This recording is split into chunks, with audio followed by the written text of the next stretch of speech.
Eh, Estas dos charlas que vamos a dar una tras otra tienen que ver con los errores en la prescripción asociado a una mala elección de determinados medicamentos en determinado paciente, pero también a buenas elecciones en cuanto al paciente y en cuanto al medicamento, pero resulta que en ese determinado paciente la buena indicación no resulta efectiva, justamente porque, o resulta contraproducente, justamente porque la genética probablemente del enfermo o algún daño en sus órganos como el hígado y el riñón, donde habitualmente se metabolizan y se eliminan estas drogas, está alterado y entonces la buena indicación se transforma en un efecto adverso indeseable.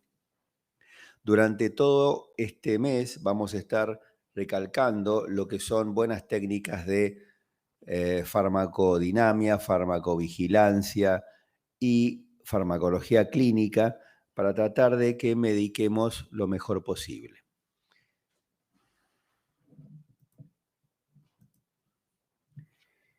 Evidentemente, nosotros asistimos habitualmente a nuestros pacientes y nos vamos a encontrar con un poco de farmacofobia y mucho de polifarmacia. Hay pacientes que le tienen pánico a los remedios y al revés, pacientes que vienen polimedicados, automedicados, autopolimedicados, y eso nos desafía de todo punto de vista. En cuanto a los fármacos, es indudable que tienen efectos beneficiosos y han tenido efectos beneficiosos a lo largo de la historia. Yo les diría que son en buena parte los responsables de una mayor expectativa de vida.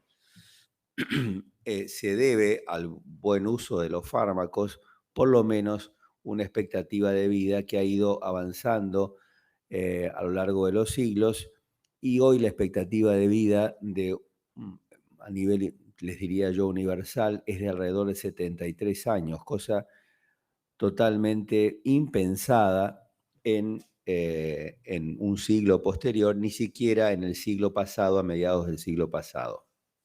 Esto ha logrado que se haya disminuido la mortalidad cardiovascular, y esto es en gran medida en base a no solamente a los procedimientos que actúan sobre las consecuencias de la patología aterosclerótica, sino que hemos logrado fármacos que previenen lo que se llama prevención primaria, los accidentes vasculares agudos de corazón y cerebro.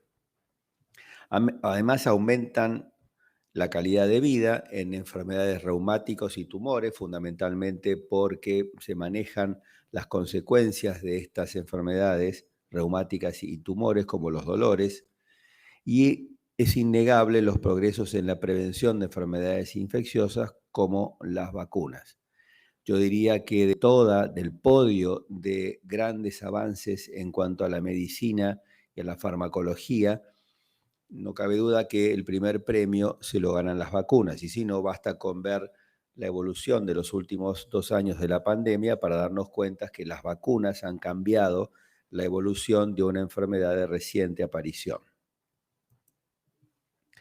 Pero también tienen un costado negativo, y esto es que ha aumentado la iatrogenia. Ya veremos que la iatrogenia forma parte muy frecuente de la morbilidad y la mortalidad de los pacientes, tanto internados como ambulatorias. Existe un sobrediagnóstico asociado más a las medidas de diagnóstico por imágenes, que hace que diagnostiquemos como patología hallazgos radiológicos, ejemplos, tumores de tiroides, tumores de páncreas, tumores de próstata. Y a los hallazgos se los cataloga como enfermedades, y esto genera sobretratamiento, y los sobretratamientos generan aumentos de costos, pero también generan patología. Y también todo esto estamos hablando de que vamos a hablar en la próxima charla de las interacciones, y en la de ahora, efectos adversos. En general, yo le pongo el efecto de curar o dañar. Un claro ejemplo, por ejemplo, es la utilización de antiinflamatorios que se prescribe para un dolor artrósico o osteoartrítico. Esto genera como efecto adverso indeseado, pero probable, por ejemplo, que el paciente que estaba en el límite genere hipertensión, la hipertensión genere que tengamos que dar otro tratamiento como una hidroclorotiazida, por ejemplo, y la hidroclorotiazida produce otro efecto adverso que es la hiperuricemia o la hiponatremia o los calambres o la hipocalemia. Entonces, es como que es una cascada de efectos que se diferencian del efecto deseado para ir apareciendo a lo largo de la evolución de nuestros pacientes, y tenemos que estar siempre corriendo detrás, no solamente de la patología inicial, sino de la patología que se inició a consecuencia de nuestra indicación. Un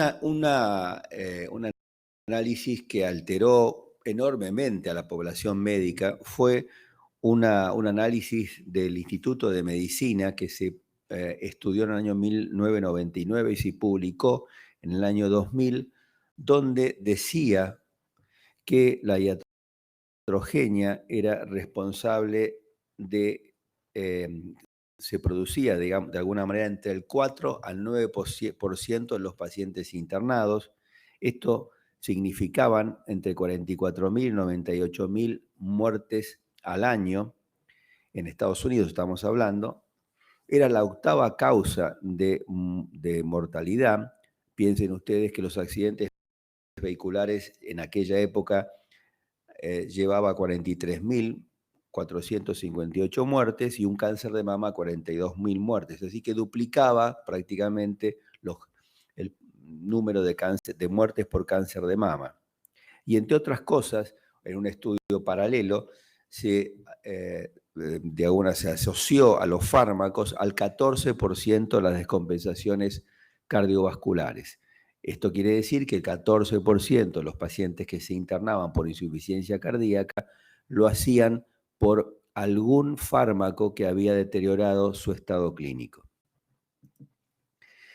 Entonces vamos a empezar a votar. En la actualidad, esto es el año 2000, en la actualidad, de acuerdo a un estudio del 2016 de Macari y Daniel, los errores médicos son causa frecuente de mortalidad en Estados Unidos. Esta cifra llevada a la actualidad, ¿en qué proporción? ¿Es la segunda causa de mortalidad global en pacientes internados? ¿Es la tercera causa? ¿Es la cuarta causa o es la octava causa? Esto es para adivinar, porque ninguno de ustedes está al tanto de todo esto, pero en la actualidad, ¿qué les parece que es en dónde está la importancia y la posibilidad de que las drogas generen morbimortalidad?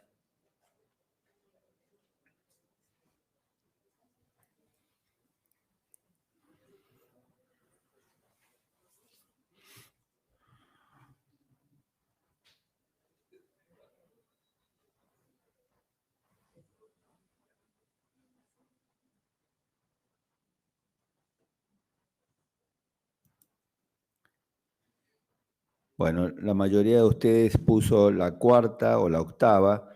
En la actualidad es la tercera causa de mortalidad global, lo cual es enorme. En Estados Unidos, la tercera causa de muerte es debido a intervención médica. 1 de cada 10 americanos tiene algún dispositivo protésico en este momento en el cuerpo. O tiene una prótesis traumatológica, o tiene un stent, o tiene un marcapaso, o tiene una válvula mecánica de derivación o una válvula cardíaca. Los controles gubernamentales que se llevan a cabo en Estados Unidos llevan escaso control de estos dispositivos en general, y aún menos con los fármacos. Ustedes saben que Estados Unidos, que es un país en teoría líder en muchos aspectos en el mundo, tienen un mercado no regulado por la FDA, que es prácticamente la mitad del mercado farmacéutico. Es decir, cuando ustedes van a las farmacias en Estados Unidos de venta libre, ustedes pueden comprar cualquier cosa y lo que compran en gran medida no está regulado por la FDA, como si acá en Argentina uno pudiera ir a cualquier farmacia y comprar remedios que no están autorizados o regulados por la ANMAT. Existen entonces tumores en adultos con tratamientos oncológicos desarrollados en la niñez y ustedes saben que esto es una realidad. Los pacientes niños que han sido tratados por esquemas de quimioterapia que los llevan hasta, en fin, hasta supresión medular, etcétera, tienen cuando siguen y sobreviven a este cáncer de niñez, se exponen probablemente a los efectos adversos alejados de esta quimioterapia que actúa a nivel citogenética y de alguna manera genera que tengan una mayor posibilidad de desarrollar tumores en la edad media de la vida, aproximadamente a los 40 años. Ejemplos, el cobalto de las prótesis de cadera, ya no se hace más obviamente esto, pero en algún momento las prótesis de cadera tenían cobalto, provoca una reacción orgánica en los tejidos periprotésicos, músculos, tendones, ligamentos, conocidos como metalosis, que motivaba que muchos de los pacientes con prótesis de cadera tuviesen dolores y malestares en el posoperatorio inmediato, habitualmente al año. Se supone que esta reacción puede afectar también al corazón, al cerebro y en los portadores de prótesis de este tipo de caderas. Y recuerden que hubo un gran espanto en Estados Unidos cuando una serie de marcapasos con sus cables para poder lograr la estimulación provocaban eventos fatales porque se rompían prematuramente guías y catéteres, lo que hizo que se retiraran en un momento dado, por mala calidad de los materiales, 260.000 implantados. O sea, hubo que cambiarle los aparatos por deficiencias en la fabricación de de estas prótesis de alguna forma. O sea, estos son ejemplos para que se den cuenta que muchas veces cuando nosotros indicamos un medicamento o una indicación de un reemplazo, nos podemos exponer a este tipo de peligros. Esto hace que en el año 1966 un médico americano dijo: todas las drogas son venenos, algunas con efectos colaterales favorables. Y así tenemos que pensar, cuando indicamos una medicación, tenemos que pensar no solamente en lo que estamos buscando de bien, sino en los potenciales efectos adversos que las drogas producen. Vamos a dar casos clínicos. Este es un paciente de 62 años con historia de haber sufrido un infarto hace 4 años. Lo consulta por dolor severo de cadera por osteoartritis, según le dijo su traumatólogo. Le indicó Celecoxib, pues le dice que no le provocará dolores de estómago.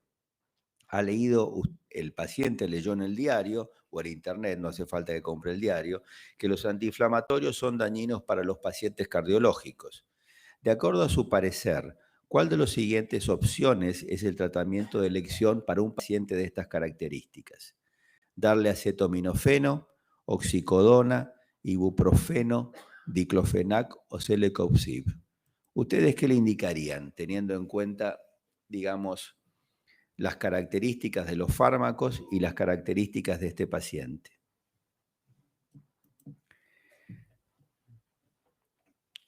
Le darían paracetamol, oxicodona, ibuprofeno, diclofenac o Celecoxib. Mantendrían el Celecoxib que le indicó el traumatólogo. Todas estas serie de casos clínicos es muy opinable porque depende mucho del criterio de cada uno, pero el criterio que trato de exponer se sustenta en algunos datos clínicos y médicos. Bien, la mayoría de ustedes pensó como yo que lo ideal para este paciente es darle acetaminofeno. ¿Por qué es esto? ¿En qué se basa esto?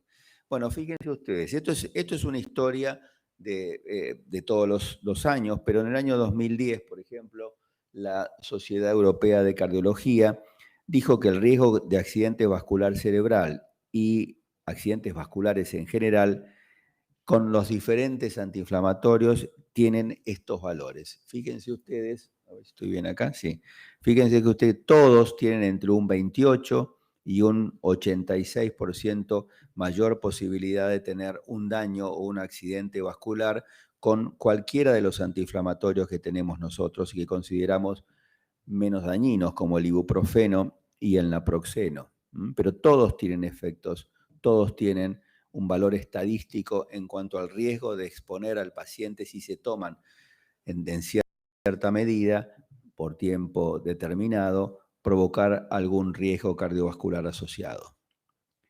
Bueno, acá están todos, esto ustedes lo tienen, después lo van a poder ver con detalle, pero prácticamente todos, quizás el naproxeno es el que menos muerte cardiovascular tiene asociada, pero después todos los demás, incluyendo los COX-2 específicos, o quizá con mayor hincapié los COX-2 específicos, porque dejan libre la COX-1, pueden provocar un evento cardiovascular expresado por infarto, stroke o muerte cardiovascular. Esto es muy interesante por lo siguiente. Fíjense ustedes que este es el riesgo. Todos está a la derecha, todos aumentan el riesgo de enfermedad cardiovascular, infarto, etcétera, o el riesgo de muerte en general. Pero fíjense que lo más interesante es que, si bien es cierto, tomado más tiempo el riesgo aumenta, fíjense que el riesgo se hace casi al doble cuando lo tomamos 7 días. O sea, es muy poco tiempo. Bueno, justamente el Rofecoxib ya no existe en el mercado, pero ese, por ejemplo, el Celecoxib, basta que tomemos un poco más de tiempo y ya se hace significativo entre más o menos 14, 2 semanas y 4 semanas. El diclofenac, fíjense que no hace falta mucho tiempo. En la primera semana ya es muy dañino y aumenta 3 veces y media la posibilidad de algún evento vascular. Así que hay que ser muy cuidadosos con este tipo de remedios, sobre todo en pacientes con antecedentes cardiovasculares. Recuerden, esto es una diapositiva que mostró la doctora de Ludaondo cuando mostró todo el daño y la fisiopatología del daño de los antiinflamatorios no esteroides, fundamentalmente a nivel del corazón, a nivel del hígado, a nivel de los riñones, a nivel del sistema nervioso central y a nivel pulmonar, toda la cantidad, y a nivel, por supuesto, gastrointestinal, todo el daño potencial de este tipo de fármacos. Fármacos que son de venta libre, entre otras cosas. El riesgo del uso de los DAINES es muy importante. Fíjese que en un estudio danés del 2013 publicado en Lancet sobre 99.187 pacientes de edades de promedio de 69 años, el riesgo de muerte en pacientes con infarto y el uso de AINES aumentó un 60% el primer año y se mantuvo a lo largo de los 5 años.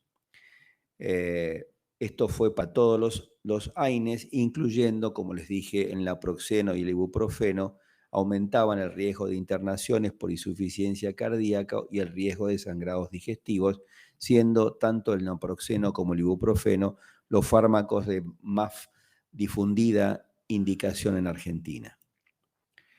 Esto es un diapositivo de hace mucho tiempo, pero fíjense que el riesgo de alteración y muerte por antiinflamatorios está más o menos en el mismo nivel en el año 97 que las muertes por SIDA, más que las de mieloma, parecido a las de leucemia. Es decir, que es un tema a considerar y que ustedes también tienen que tener en cuenta.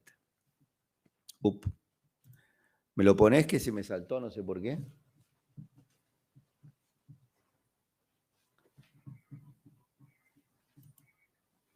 No, me salta. ¿No?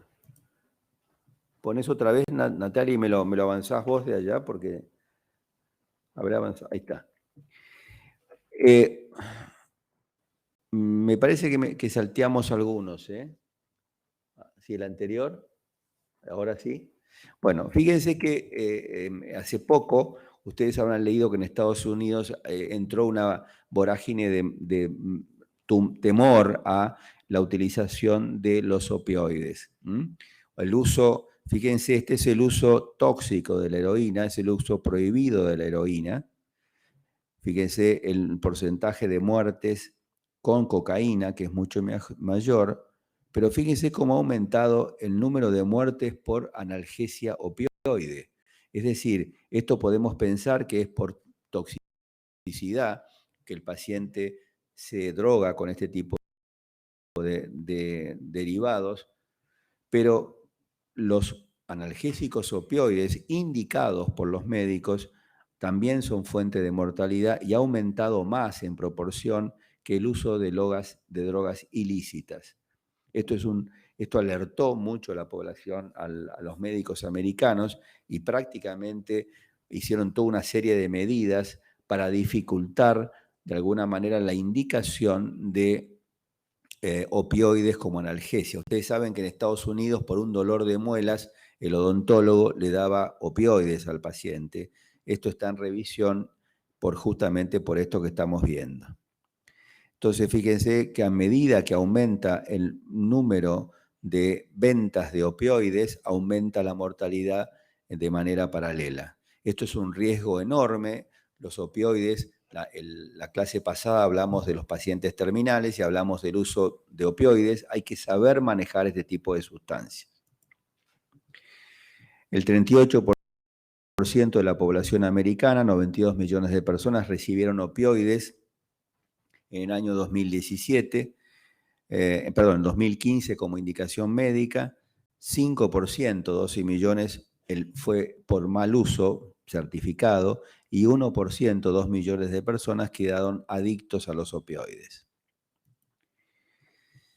El paracetamol fue la elección de ustedes y también fue mi elección para este tipo de pacientes, pero recuerden que el paracetamol no es una droga inocua, tiene un riesgo cardiovascular y sangrado intestinal que es dosis dependiente. Es decir, por ejemplo, en Estados Unidos no existe el paracetamol de 1 gramo que hay en Argentina. En Estados Unidos la dosis más alta de paracetamol por pastilla es de 650 miligramos.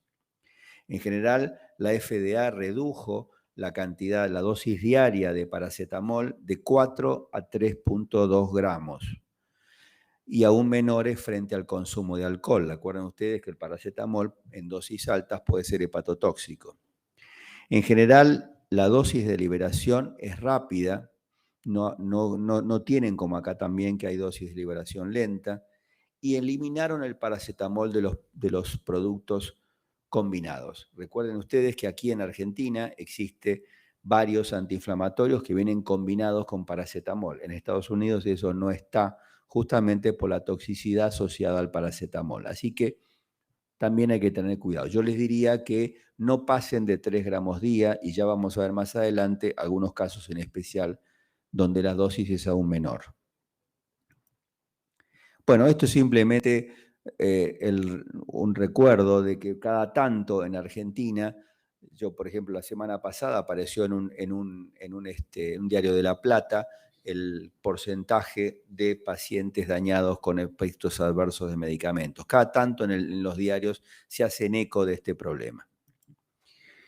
Bueno, recuerden que de alguna manera entre la farmacocinética y la farmacodinamia llegamos, después de todo el pasaje que tiene que ser la droga, hasta llegar al lugar de acción, eso se conoce como farmacocinética, y la concentración efectiva con la que llega la droga, eso es lo que se llama farmacodinamia. Y esto en el balance que tenemos entre la farmacocinética y farmacodinamia, entre la dosis útil y el efecto adverso, es justamente esta combinación costo-beneficio del cual vamos a hablar a lo largo de estas charlas que estamos iniciando. Bueno, recuerden entonces que desde la farmacocinética y la farmacodinamia, esto genera una biodisponibilidad, a su vez con una farmacogenética. Esto es muy importante y lo van a ver más ustedes que nosotros, el estudio de la propia genética de la idiosincrasia. Antes llamábamos idiosincrasia cuando un paciente respondía típicamente a una droga. En realidad, la idiosincrasia se llama genética. Hay ciertas variantes genéticas que hacen que un paciente sea un gran respondedor o no responda a determinados fármacos, y de todo esto dependerá de alguna manera el efecto beneficioso versus el efecto adverso de cada droga en cada paciente. Hoy sabemos en cuanto a la farmacogenómica, expresión que ustedes van a manejar mucho mejor que nosotros, porque todo es hacia adelante. Hoy sabemos que existe una respuesta claramente individual, lo que se llama la variabilidad genética. La FDA, por ejemplo, aprueba el examen genético para la warfarina para saber si el paciente va a ser un respondedor rápido, un respondedor lento, y de acuerdo a eso ver qué dosis de warfarina le da a los enfermos. Por supuesto que la aparición de nuevos anticoagulantes orales ha hecho que este tipo de estudio o de análisis genético de los pacientes anticoagulados haya quedado medio en el olvido. Recuerden, siempre decimos lo mismo, la frase de William Osler que decía que si no fuera por la extrema variabilidad entre los individuos, la medicina bien podría ser una ciencia y no un arte. Todo lo que vamos a hablar hoy va a ser de la variabilidad de cada paciente. Lo que para nosotros era un avance enorme y una excepción en la década del 2000, cada estudio genético salía $20.000. Hoy un estudio genético en Estados Unidos sale $150 y esto puede ser menor porque esto es de un par de años atrás. Estos estudios analizan las alteraciones genéticas de una sola raíz nucleótida y eso puede llegar a hacer que el paciente tenga un riesgo aumentado un 50% de enfermedad cardiovascular, por ejemplo, cuando tiene alterada la genética para el metabolismo del lípido A, o que el paciente pueda tener un riesgo de desarrollar diabetes 50% más que la población general, o un porcentaje 50% más de cáncer. Pero son riesgos, no es concreto. Por eso esto lleva a un gran problema, ya lo vamos a ver inmediatamente. En fin, por ejemplos, la mutación heterocigota de la CYP2C19, hace que, por ejemplo, el paciente sea resistente al clopidogrel. Esto genera que, si nosotros sabemos, tenemos que aumentar la dosis de anticoagulación y tenemos que dar mayor cantidad de estatinas porque este enfermo es resistente al clopidogrel para evitar que haga una restenosis. En fin, es todo un estudio diferente. Supongamos si tenemos un paciente que tiene una angioplastia con stent, un paciente que resiste al clopidogrel debemos darle triple medicación asociado a aspirina y acidostazol, prasugrel, por ejemplo, o cambiamos por prasugrel. Después, por supuesto, ustedes saben que hay un estudio genético para saber si el enfermo tiene una predisposición a la miocardiopatía hipertrófica y esto nos motivará, si este paciente tiene esta variante, a hacer un ecocardiograma precoz, sobre todo si hace deporte de alto riesgo o deporte profesional. Pero esto es un gran problema porque anticipar en la genética lo que le puede llegar a pasar, esto quiere decir que tiene un riesgo mayor, puede hacer enfermar a nuestros pacientes antes de que estén enfermos, ni siquiera que vayan a enfermarse en algún momento. Así que esto tiene una discusión pendiente que probablemente, como les digo, ustedes van a tener que dar en su momento. Bueno, entonces hay factores, como dijimos, que afectan la farmacocinesia, por ejemplo, en el momento de la absorción, como ciertas comidas, en la distribución, cuando el volumen intravascular efectivo cae, por ejemplo, en caso de insuficiencia cardíaca, o está aumentado, por ejemplo, durante el embarazo, y también en el tema de la eliminación, donde la genética, el metabolismo hepático, la interacción de las drogas, el clearance renal y el clearance que se afecta por el uso de otras drogas tiene que ver. Vamos a dar ejemplos clínicos. Por ejemplo, problemas en la absorción de drogas, recuerden la típica hormona tiroidea. La hormona tiroidea, para que se absorba correctamente, debe absorberse en medio ácido y tiene que hacerse, si es posible, por eso debe ser la primera medicación que se da antes de desayunar y antes de las comidas. Por eso es de buena indicación. Yo lo que hago es cuando el paciente se levanta a orinar a la noche, le digo que tome ahí la dosis de levotiroxina para que después se olvide y pueda tomar el resto de los remedios. Pero existen otras sustancias que cuesta absorberla cuando se adhieren a comidas o a otras sustancias. Por ejemplo, las sales de hierro, el calcio, el sucralfato, la leche que impide la absorción de ciertos remedios, el uso de antiácidos, colestiramina, o en casos de gastritis atrófica y gastritis por Helicobacter pylori, donde al alcalinizar el medio habitualmente se producen disminuciones en la absorción de múltiples fármacos, por ejemplo, la hormona tiroidea o las quinolonas. Vamos a un caso clínico. Este es un hombre de 85 años que ingresa a guardia, motivo de consulta, debilidad y náuseas. Tiene una prostatitis de 10 días de evolución en tratamiento con Bactrim, con trimetoprim sulfametoxazol. Es hipertenso, tiene insuficiencia cardíaca, tiene insuficiencia renal crónica y su tratamiento de base es con carvedilol, furosemida, verapamilo y digoxina. De los datos clínicos del laboratorio, importante, tiene un examen físico donde está hipotenso, una frecuencia cardíaca de 100 por minuto, está febril, tiene un soplo sistólico 2 en 6 y tiene edemas en ambos miembros inferiores. En el laboratorio tiene una discreta hiponatremia de 132 y tiene una hipercalemia de 6.8, una urea de 60 y una creatinina de 2.3, alterada ambas. ¿Cuál es la probable causa de la hipercalemia de este enfermo? Una insuficiencia renal crónica, el carvedilol, la trimetoprim sulfametoxazol, el uso de verapamilo o el uso de digoxina. Es decir, el paciente en su control, que venía más o menos bien, aparecen estos síntomas, debilidad, náuseas y una hipercalemia. ¿Cuál es la causa de esto? Vamos a habilitar la votación. Insuficiencia renal crónica, carvedilol, trimetoprim sulfametoxazol, asociado a los remedios que él tomaba, verapamilo o digoxina.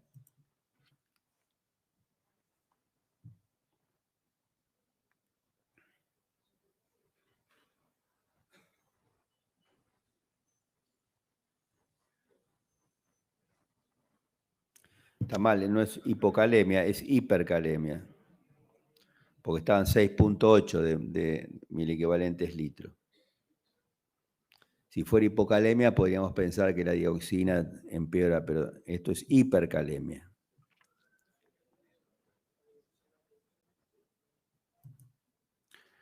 Muy bien.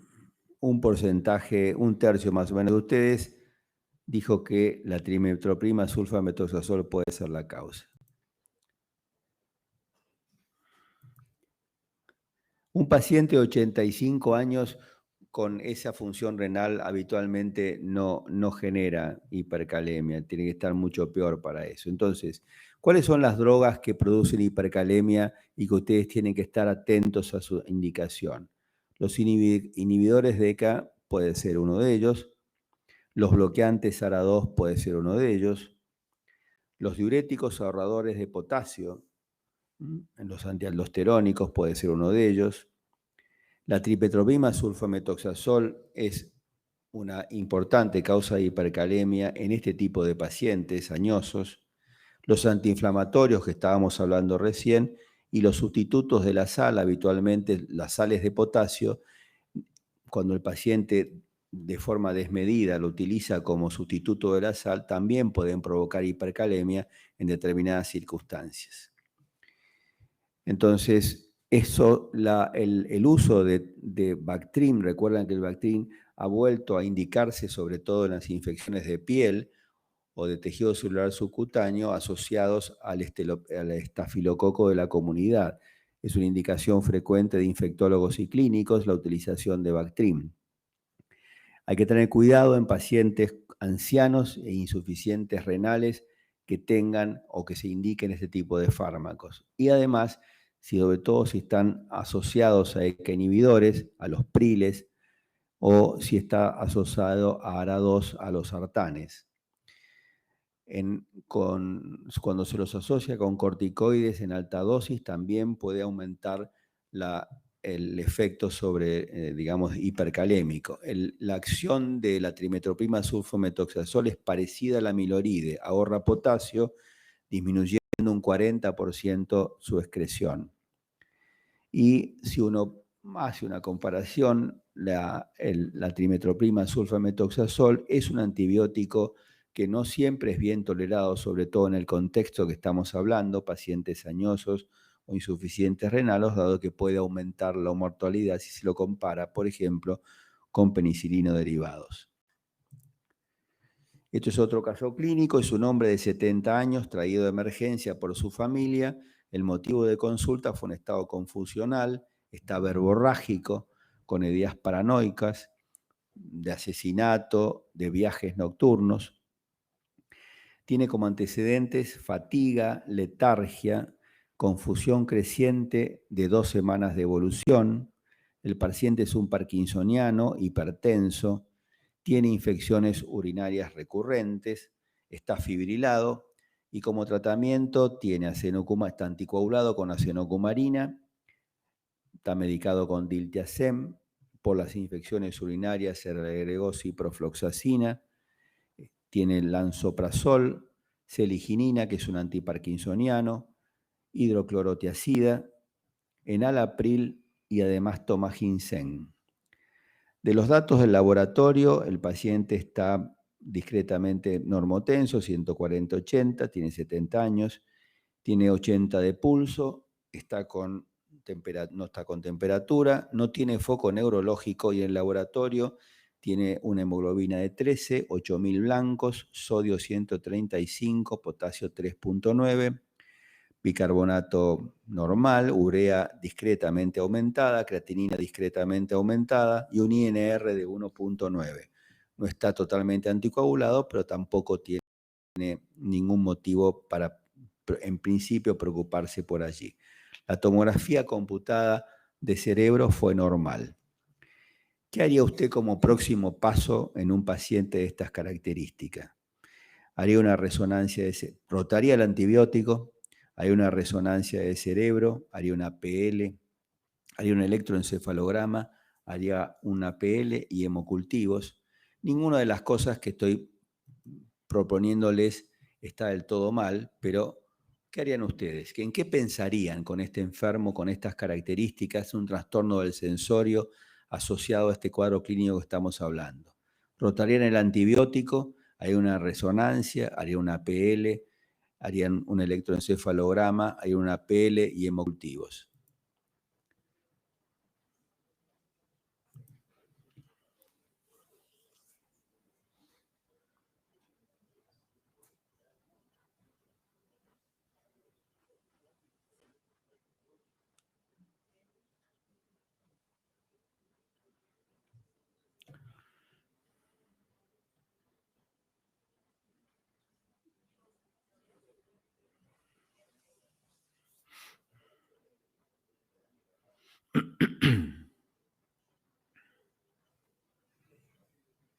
Bueno, muy bien.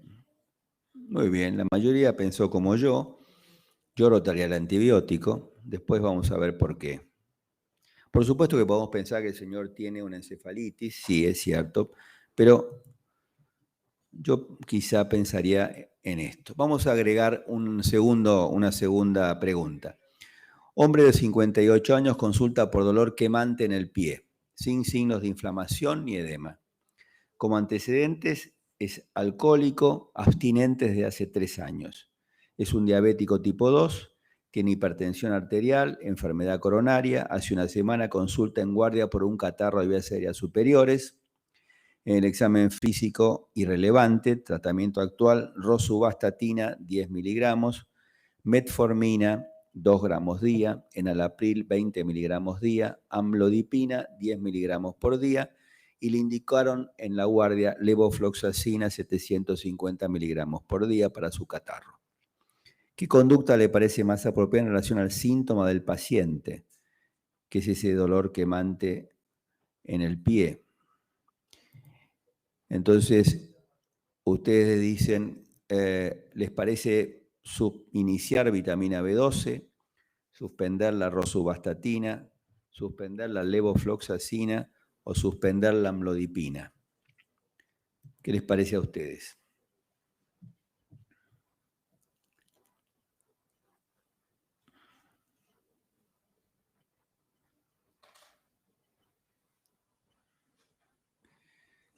La molestia del paciente, que es un diabético crónico, etcétera, es relativamente aguda. Empezó a aparecer hace poco en relación a algo que vamos a decir inmediatamente. Muy bien, la mayoría de ustedes dice suspender la levofloxacina, cosa que yo también pienso. Es raro, el paciente puede tener una polineuropatía, pero en general la polineuropatía asociada a la diabetes es una enfermedad que se va instalando de a poco, no de forma aguda. La rosuvastatina ya vamos a ver que habitualmente puede dar dolores musculares, pero difícilmente de polineuritis o neuritis. La amlodipina genera edema, un edema en bota. El paciente no tenía edema ni tampoco tenía digamos, un color rojo en la pierna, como a veces se asocia a la amlodipina. Y la levofloxacina, vamos a charlar un poquito de las quinolonas. Los efectos secundarios de las quinolonas han ido en aumento desde que se pusieron en el mercado, y esto ha hecho que en Estados Unidos todas las quinolonas en general, sobre todo las de segunda y tercera generación, estén en una caja negra. Es decir, solamente se dan cuando no hay opción terapéutica. No se deben dar de primera mano, por ejemplo, en infecciones urinarias, cosa que es muy frecuente en la Argentina. En la Argentina, cuando uno va a la guardia y tiene una infección urinaria, sobre todo en las mujeres, se le da como primera indicación las quinolonas, cuando en Argentina, sobre todo en La Plata y en Buenos Aires, 1/3 de los gérmenes que provocan infecciones urinarias son resistentes a las quinolonas. Pero en general nosotros, en nuestro grupo, de hace mucho tiempo, hemos visto que los pacientes tratados con quinolonas, sobre todo la gente mayor, tienen insomnio, pesadillas, psicosis, ideas paranoicas. Aparte, las quinolonas prolongan el QT, generan alucinaciones, como les decía, neuropatías periféricas, roturas tendinosas. No sé si ustedes han tenido la desgracia de indicar a un paciente por una neumonía, por ejemplo, una quinolona, y al otro día el paciente a decirles que se les rompió el tendón de Aquiles. Desprendimiento de retina también, porque como actúa en el colágeno pueden provocar este tipo de problemas. Y los efectos adversos son más frecuentes en ancianos. Ojo con la interacción con corticoides porque se exacerba la toxicidad hacia el sistema tendinoso. Las quinolonas y la neuropatía periférica es un efecto adverso conocido desde el año 1990. Puede aparecer en las primeras 24 horas, como también la lesión de los tendones. Más comúnmente aparece en la primera semana. La parestesia suele ser el primer síntoma, pero la sensación quemante es bastante frecuente. Y esto hace que en agosto del 93 la FDA se hace eco de este efecto adverso y lo pone entre los efectos adversos generados por las quinolonas. Y en cuanto a las roturas tendinosas, hay reportes de roturas de hombro, en las manos, pero lo más común es el tendón de Aquiles. El caso que yo le refiero es un paciente mío añoso que tomó quinolonas, levofloxacina, por una neumonía de la comunidad, y el paciente al otro día hizo una rotura de su tendón de Aquiles. En cualquier momento, aún después del tratamiento alejado, también puede pasarte, y esto hace que, como les decía, desde el 2008, las quinolonas estén en lo que se llama black box.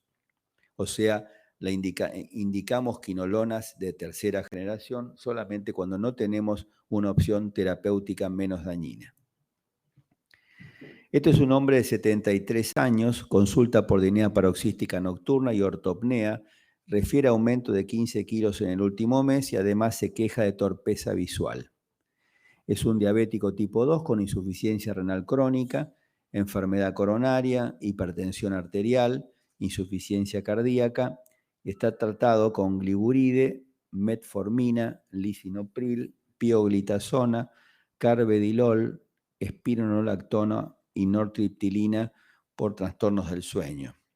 De los datos clínicos y del laboratorio, el paciente tiene rales bilaterales hasta campo medio, edemas 3 cruces hasta rodillas, ingurgitación yugular.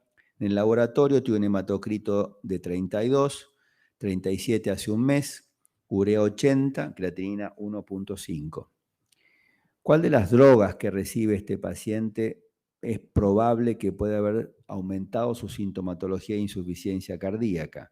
Esto es un poco dirigido porque puede haber pasado cualquier otra cosa, pero digamos, como estamos hablando de efectos adversos, ponemos una serie de remedios. ¿Cuál creen ustedes que puede exacerbar la insuficiencia cardíaca a este paciente? La metformina, la espironolactona, el lisinopril, la pioglitazona o el carvedilol.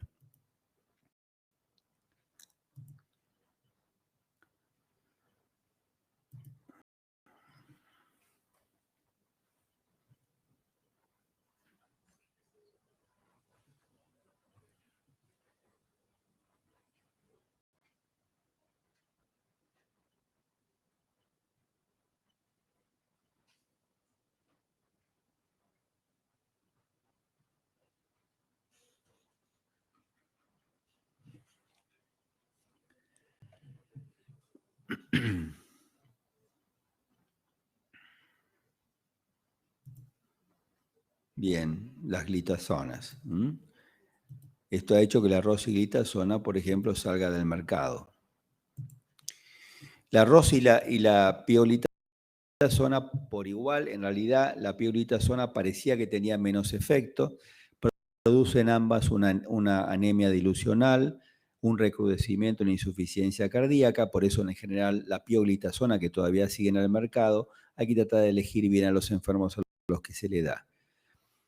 Hay casos descriptos de edema macular y evitar estas drogas en caso de insuficiencia cardíaca o insuficiencia renal crónica como tenía este paciente.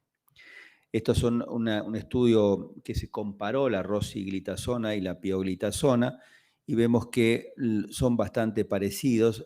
Quizá la rosi produce más stroke y en la insuficiencia cardíaca vemos que las curvas son paralelas y las causas de mortalidad en general se asocian a las dos. O sea que la pioglitazona, la rosiglitazona ya no está en el mercado, la pioglitazona hay que elegirla muy bien y en general, como les digo, eviten indicarla en pacientes con insuficiencia renal o insuficiencia cardíaca.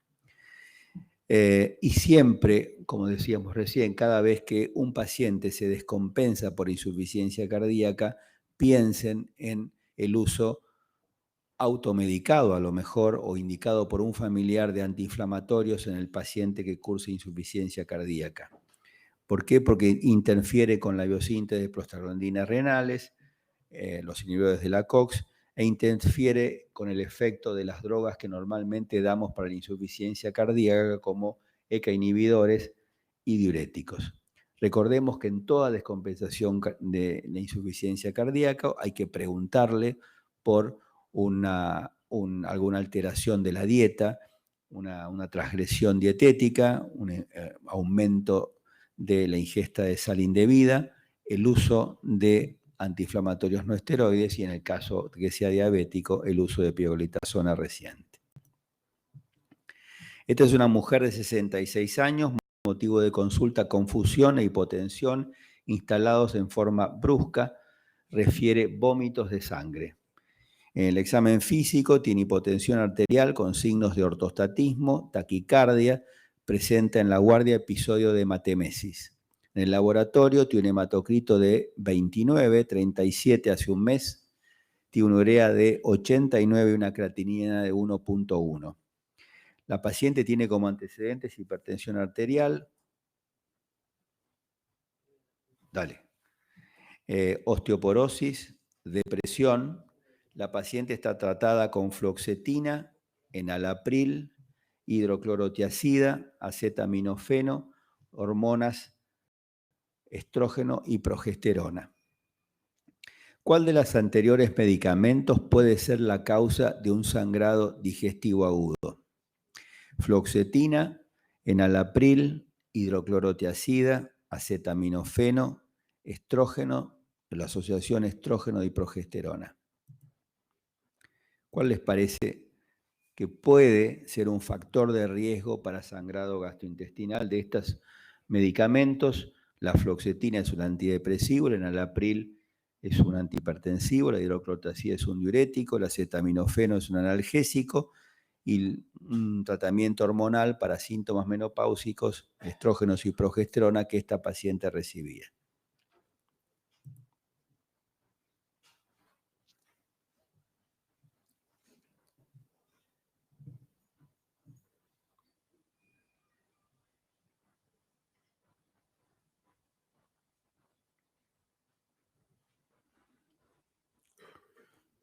¿Votaron ya si lo corto acá?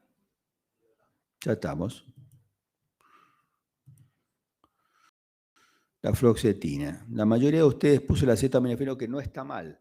Si el acetaminofeno, ya vamos a ver que el acetaminofeno, cuando se indica por muchas dosis, puede ser causa de hemorragia digestiva, o sea que no está mal esa respuesta. Los estrógeno progesterona en general no se asocia a riesgo de hemorragia digestiva. El riesgo relativo de hemorragia digestiva en pacientes tomando fluoxetina es 3 a 4 veces versus los controles.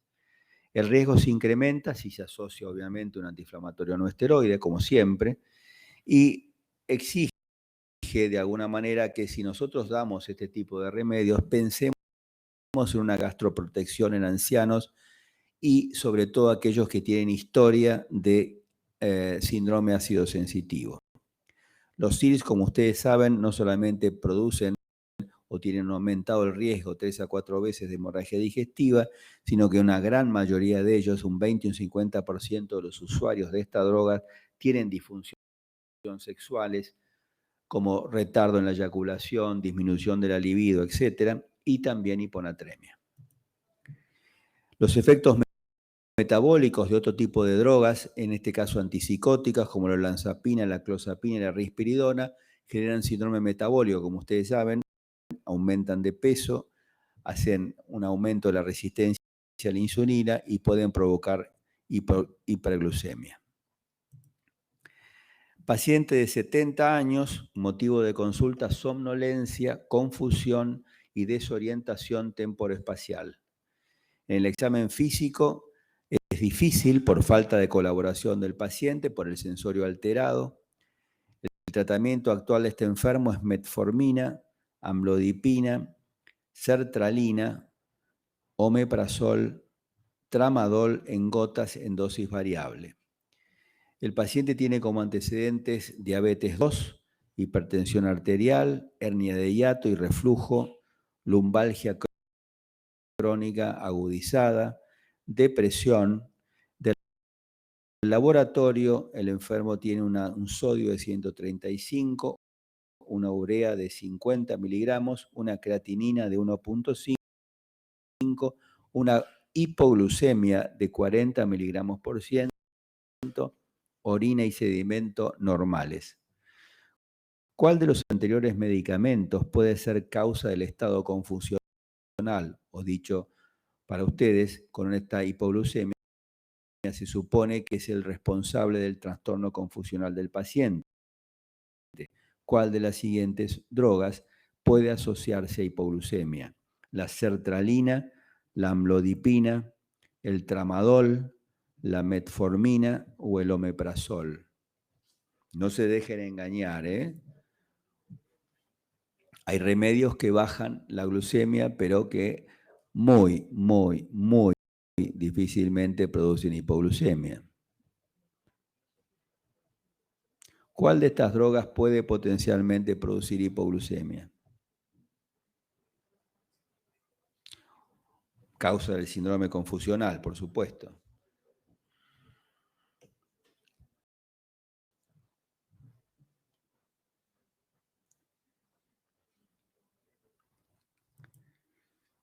Muy bien, muy bien.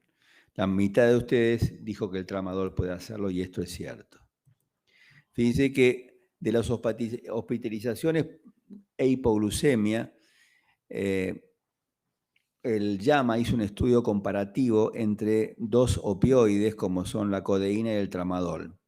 El tramadol aumenta el riesgo de hospitalizaciones por hipoglucemia en un 50%, sobre todo en los primeros 30 días de tratamiento. Los efectos adversos del tramadol son convulsiones, síndrome serotoninérgico y dependencia, pero existe un riesgo aumentado de hipoglucemia en gerontes. Así que cuidado con la utilización del tramadol en pacientes mayores, en diabéticos, sobre todo en aquellos que toman drogas potencialmente hipoglucemiantes como las sulfonilureas, por ejemplo, que muchos gerontes toman todavía. Esta es una mujer de 65 años, motivo de consulta calambres, fatiga y somnolencia. Tiene antecedentes de bipolaridad y trastornos alimentarios con cambios de varios esquemas terapéuticos para controlar sus síntomas psíquicos. Además tiene hernia de hiato y reflujo gastroesofágico. En el examen físico tiene un bajo peso, el resto es irrelevante, tiene un laboratorio de 120, está hiponatrémica, tiene un potasio de 3.8, tiene una urea de 45, una creatinina de 0.7, colesterol 210, 40, 170, 210, o sea, colesterol total, HDL, LDL y triglicéridos. El tratamiento actual son con sales de litio, 600 miligramos por día. Toma rabeprazol para su patología ácido sensitiva, toma paroxetina 20 miligramos por día y toma calcio 1 gramo por día. ¿Cuál cree usted que es la causa de la hiponatremia de esta paciente? La hiperlipemia que tiene la paciente. A veces la hiperlipemia produce una pseudohiponatremia, como ustedes saben. Las sales de litio, una psicosis aguda, rabeprazol o paroxetina.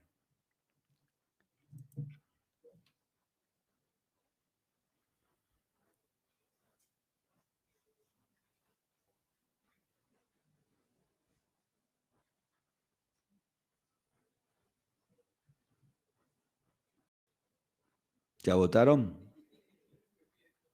Ya votaron. Muy bien.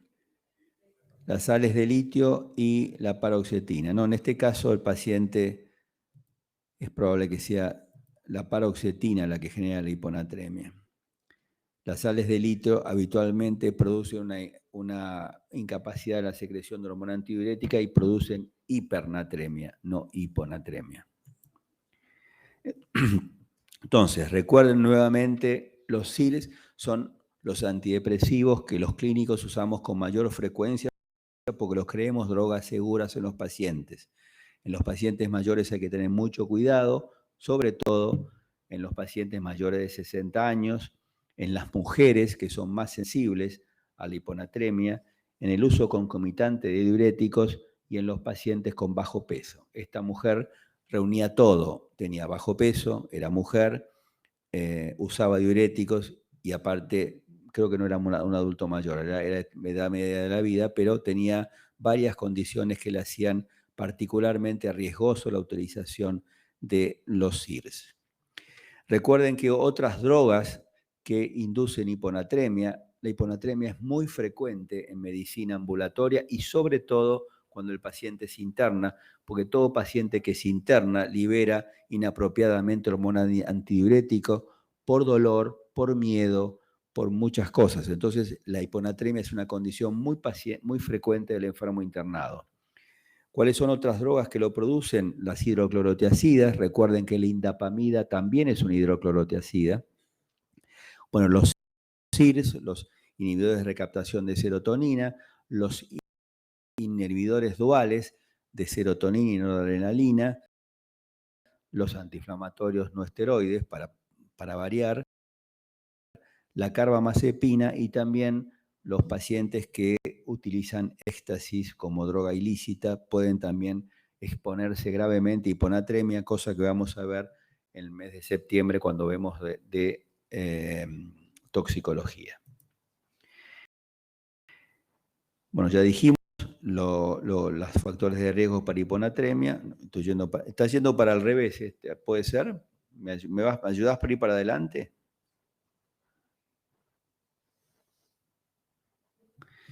Entonces, vamos a terminar con esta primera charla diciendo que si tenemos tantos problemas con los medicamentos, seamos juiciosos en cuanto al uso de drogas.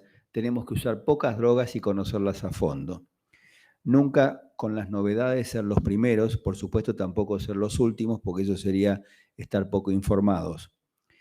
Comenzamos en general, sobre todo en los pacientes que no conocemos o en pacientes mayores, con dosis bajas para obtener el efecto hasta obtener el efecto deseado, y vamos progresando para arriba dependiendo de dosis respuesta y efecto adverso. Tenemos que interrogar exhaustivamente por el uso de medicamentos y productos naturales. Recuerden que muchos pacientes consideran a la aspirina no un medicamento, sino algo parte de la vida, no es un remedio. Así que hay que explícitamente preguntarles si están tomando vitaminas, si están tomando suplementos alimentarios, si están tomando té de herboristería, té medicinal. Y tenemos que explicar en detalle las indicaciones al paciente y tratar de que nuestra letra no sea tan mala como para que el enfermo entienda lo que está leyendo. Y valorar en el corto plazo los efectos favorables y adversos de una nueva prescripción.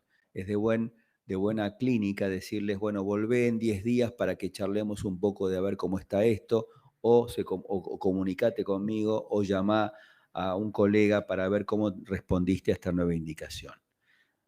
¿Me pones la de interacciones?